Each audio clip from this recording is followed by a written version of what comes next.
ಚಿಕ್ಲಕ್ ಸುಟ್ಟು ಹೋಯಿತು, ಆದರೆ ದಾವೀದನ ಮೇಲಿದ್ದ ಅಭಿಷೇಕವು ಸುಟ್ಟು ಹೋಗಲಿಲ್ಲ. ಮೊದಲನೇ ಸಾಮ್ಯಲ್ ಪುಸ್ತಕ 36 ನೋಡುವಾಗ, ಆದರೆ ದಾವೀದನು ತನ್ನ ದೇವರಾದ ಯೆಹೋವನಲ್ಲಿ ತನ್ನನ್ನು ತಾನು ಬಲಪಡಿಸಿಕೊಂಡೆಂಬುದಾಗಿ ದೇವರ ವಾಕ್ಯ ಹೇಳುವಂಥದ್ದಾಗಿದೆ. ಪ್ರಿಯ ದೇವರ ಸಭೆಯೇ, ಚಿಕ್ಲಕ್ ದಾವೀದನಿಗೆ ಕೇವಲ ಒಂದು ಊರಲ್ಲ ಪ್ರಿಯರೇ, ಅಲ್ಲಿ ಆತನ ಕುಟುಂಬವು ನೆಲೆಯಾಗಿತ್ತು, ಆತನ ಪರಿಶ್ರಮದ ಫಲವಿತ್ತು, ಅವನ ಕನಸುಗಳಿದ್ದ ಸ್ಥಳವಾಗಿತ್ತು. ಆದರೆ ಒಂದು ದಿನ ಅಮಾಲೇಕರು ಬಂದು ಚಿಕ್ಲಕ್ ಪಟ್ಟಣವನ್ನೆಲ್ಲ ಸಹ ಬೆಂಕಿಯಿಂದ ಸುಟ್ಟು ಹಾಕಿದ್ದಾರೆ.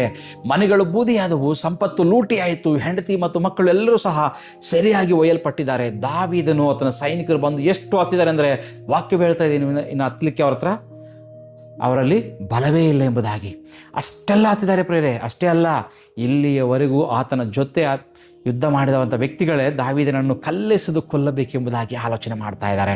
ಒಂದೇ ದಿನದಲ್ಲಿ ತನ್ನ ಮನೆಯನ್ನು ಕಳೆದುಕೊಂಡಿದ್ದಾನೆ, ತನ್ನ ಕುಟುಂಬವನ್ನು ಕಳೆದುಕೊಂಡಿದ್ದಾನೆ, ತನ್ನ ಸಂಪತ್ತನ್ನು ಕಳೆದುಕೊಂಡಿದ್ದಾನೆ, ತನ್ನ ಸ್ನೇಹಿತರ ವಿಶ್ವಾಸವನ್ನು ಸಹ ಕಳೆದುಕೊಂಡಿದ್ದಾನೆ. ಆದರೆ ಒಂದು ವಿಷಯವನ್ನು ಮಾತ್ರ ಆತನು ಕಳೆದುಕೊಂಡಿಲ್ಲ. ಅದೇನೆಂಬುದಾಗಿ ನೋಡುವಾಗ, ದೇವರು ಅವನ ಮೇಲೆ ಸುರಿಸಿದ ಅಭಿಷೇಕವನ್ನು ಮಾತ್ರ ಕಳೆದುಕೊಳ್ಳಲಿಕ್ಕೆ ಸಾಧ್ಯವಾಗಿಲ್ಲ. ಇದೇ ಈ ಸಂದೇಶದ ಹೃದಯ ಪ್ರಿಯರೇ. ದಯವಿಟ್ಟು ಗಮನಿಸಿ, ಶತ್ರುವಿಗೆ ಚಿಕ್ಲಕ್ ಸುಡಲು ಸಾಧ್ಯವಾಯಿತು, ಆದರೆ ದಾವೀದನ ಮೇಲಿದ್ದ ಅಭಿಷೇಕವನ್ನು ಸುಡಲಿಕ್ಕೆ ಸಾಧ್ಯವಿಲ್ಲ. ಯಾಕಂದರೆ ನಾವು ಗಮನಿಸುವಾಗ ಬೆಂಕಿ ಮನೆಗಳನ್ನು ಸುಡಬಹುದು ಪ್ರಿಯರೇ, ಆದರೆ ದೇವರ ಕರೆಯನ್ನು ಸುಡಲಿಕ್ಕೆ ಸಾಧ್ಯವಿಲ್ಲ. ಶತ್ರು ನನ್ನ ಆಸ್ತಿಯನ್ನು ಕಸಿದುಕೊಳ್ಳಬಹುದು, ಆದರೆ ದೇವರು ನಿನ್ನ ಜೀವನಕ್ಕಾಗಿ ಇಟ್ಟಿರುವ ಉದ್ದೇಶವನ್ನು ಕಸಿಕೊಳ್ಳಲಿಕ್ಕೆ ಅಥವಾ ಎಷ್ಟು ಮಾತ್ರಕ್ಕೂ ಅದನ್ನು ಎಳೆದುಕೊಳ್ಳಲಿಕ್ಕೆ ಸಾಧ್ಯವಿಲ್ಲ. ಜನರು ನನ್ನನ್ನು ಇವತ್ತು ತಿರಸ್ಕರಿಸಬಹುದು, ಆದರೆ ದೇವರು ನಮ್ಮನ್ನು ಆರಿಸಿಕೊಂಡ ನಿರ್ಧಾರವನ್ನು ಯಾರೂ ಸಹ ಬದಲಾಯಿಸಲಿಕ್ಕೆ ಸಾಧ್ಯವಿಲ್ಲ ಪ್ರಿಯರೇ. ಆದ್ದರಿಂದ ಎಲ್ಲರೂ ದಾವೀದನನ್ನು ಬಿಟ್ಟಾಗ ದಾವೀದನು ಮನುಷ್ಯರ ಬಳಿಗೆ ಹೋಗಲಿಲ್ಲ ಪ್ರಿಯರೇ, ಅವನು ದೇವರ ಸನ್ನಿಧಿಗೆ ಓಡಿ ಹೋದನೆಂಬುದಾಗಿ ವಚನ ಹೇಳ್ತಾ ಇದೆ. ಅಷ್ಟು ಮಾತ್ರ ವಚನ ಈ ರೀತಿ ಹೇಳುವಂಥದ್ದಾಗಿದೆ, ದಾವೀದನು ತನ್ನ ದೇವರಾದ ಯೆಹೋವನಲ್ಲಿ ತನ್ನ ಧೈರ್ಯ ಬಲಪಡಿಸಿಕೊಂಡಿದ್ದಾನೆ ಎಂಬುದಾಗಿ. ಯಾಕಂದರೆ ಪರಿಸ್ಥಿತಿಗಳು ಮುರಿದ ಮನುಷ್ಯನನ್ನು ದೇವರ ಸನ್ನಿಧಿಗೆ ಮತ್ತೆ ಬರುವಂತೆ ಎಬ್ಬಿಸುವಂಥದ್ದಾಗಿದೆ ಪ್ರಿಯರೇ.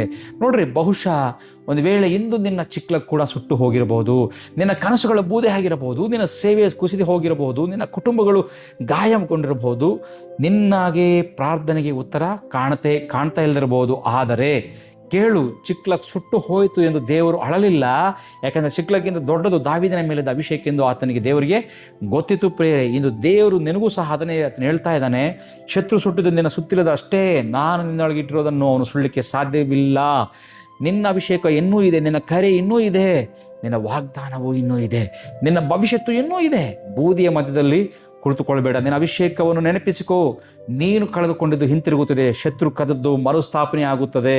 ದೇವರು ನಿನ್ನ ಮೇಲೆ ಇಟ್ಟಿರೋ ಅಭಿಷೇಕವೇ ನಿನ್ನನ್ನು ಮತ್ತೆ ಎಬ್ಬಿಸುವಂಥದ್ದಾಗಿದೆ. ಜ್ಞಾಪಕದಲ್ಲಿರಲಿ, ಚಿಕ್ಲಕ್ ಸುಟ್ಟು ಹೋಯಿತು, ಆದರೆ ದಾವೀದನ ಮೇಲಿದ್ದ ಅಭಿಷೇಕವು ಸುಟ್ಟು ಹೋಗಲಿಲ್ಲ. ನಿನ್ನ ಪರಿಸ್ಥಿತಿ ಸುಟ್ಟು ಹೋಗಿರಬಹುದು, ಆದರೆ